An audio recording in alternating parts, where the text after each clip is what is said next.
తులారాశి వారికి ఒకవైపు అర్ధాష్టమ చతుర్గ్రహ సంచార స్థితి జరుగుతూ ఉండగా గ్రహాలు అద్భుతమైన యోగ స్థితిలో ఉన్నప్పుడు మాఘ పూర్ణిమ రోజు తెల్లజిల్లెడు వృక్షం దగ్గర దీపము దర్శనము ఆ శ్వేతార్క గణపతిని తెచ్చుకోవడం వల్ల ఎలాంటి ఐశ్వర్యం పొందాలో సవివరంగా సంపూర్ణంగా తెలుసుకుందాం.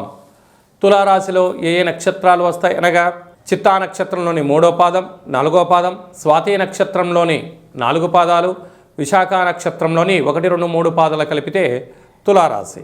రాశాధిపతి శుక్ర భగవానుడు.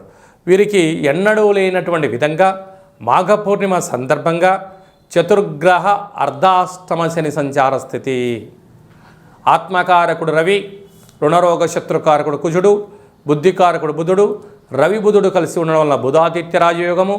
రాశాధిపతి రవిచేత హస్తగతమయ్యాడు అని చెప్పి కూడా గమనించగలగాలి.